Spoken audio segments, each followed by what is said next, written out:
అక్రమ క్రమబద్ధీకరణపై విజిలెన్స్ నివేదిక సిద్ధం. చూసుకోరిగా అక్రమ క్రమబద్ధీకరణ చూసుకోరు ఎట్లుండదు లెక్క. త్వరలో ప్రభుత్వానికి అందజేత. అసెంబ్లీ ఎన్నికల వేళ అక్రమ పర్వం. అసెంబ్లీ ఎన్నికలు అయినప్పుడే మొత్తం అంతా కథంతా నడిపించేసిరట. నడిపించేసి ఏదైతే అది క్రమబద్ధీకరణ ఉంటుంది కదా, ఎవడెవడైతే వాళ్ళ డ్రైవర్లు, తర్వాత అనుయాయులు, పని మనుషులు, తర్వాత ఇల్లు ఉంటారు కదా, వాళ్ళందరికీ వాళ్ళ పేరు మీద, బినామీల పేరు మీద భూములు రాసేసిరట. అక్రమ వాళ్ళ పేరు మీద మొత్తం రెగ్యులరైజ్ చేసేసి ప్రభుత్వ భూముల్ని మొత్తం కూడా కొల్లగొట్టినటువంటి పరిస్థితి కనిపించిందని చెప్పేసి ఒక కథనం. ఇది కథనం కాదు, వాస్తవం. అది మొత్తం వాళ్ళు క్లియర్గా ఆధారాలు సేకరించి పెట్టిండ్రు. త్వరలో ప్రభుత్వానికి అందజేత. అసెంబ్లీ ఎన్నికల వేళ అక్రమ పర్వం.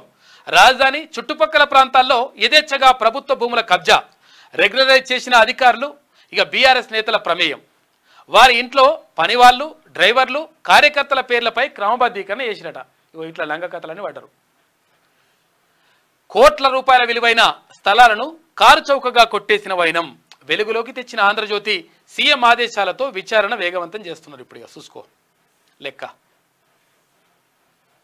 గత ప్రభుత్వ హయాంలో అసెంబ్లీ ఎన్నికల వేళ హడావిడిగా చేపట్టిన ప్రభుత్వ భూముల స్థలాల క్రమబద్ధీకరణ వ్యవహారంపై దర్యాప్తు జరిపిన విజిలెన్స్ అధికారులు నివేదిక రూపొందించారు. ఒక సర్వే నెంబర్తో ఎంతమందికి క్రమబద్ధీకరించారు, ఆ మొత్తం భూమి విస్తీర్ణం ఎంత, బహిరంగ మార్కెట్లో ఎంత ధర పలుకుతోంది, ఇక రిజిస్ట్రేషన్ విలువ ఎంత, కబ్జాదారులు చేసుకున్న అక్రమ క్రమబద్ధీకరణ వెనుక ఎవరి హస్తం ఉంది, అధికారులు క్షేత్రస్థాయిలోకి వెళ్లి పరిశీలించారా వంటి సమగ్ర వివరాలను విజిలెన్స్ అధికారులు ఈ నివేదికలో పొందుపరిచినట్లుగా సమాచారం.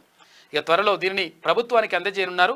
ఈ నేపథ్యంలో కబ్జాదారులతో పాటు వీళ్ళందరూ కూడా వాళ్ళ పని అవుతుందంట. చూసుకోరు ఎట్లున్నది లెక్క. క్రమబద్ధీకరణ అయ్యారా అంటే ఇక ఇట్లా చేసుకున్నారంట. ఎవరెవరికంట? ఇంట్లో పని మనుషులు,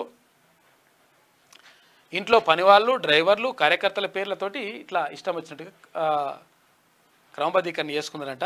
ఆగమాగం చేసినారు కథ. పాఠ్యపుస్తకాల ముందు మాట వివాదంలో అధికారులపై వేటు పడింది.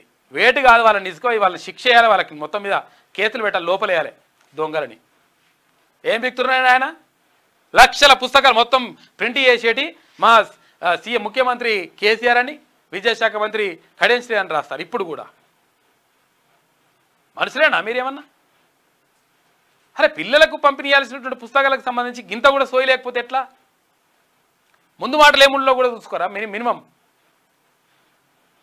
కావాలని చేసినట్టు చూసుకొని వాళ్ళ పని చేయాలి. ఇంకా వీళ్ళని బదిలీ చేయడం కాదు, తీసుకుపోయి లోపలేయాలి కేసులు పెట్టి.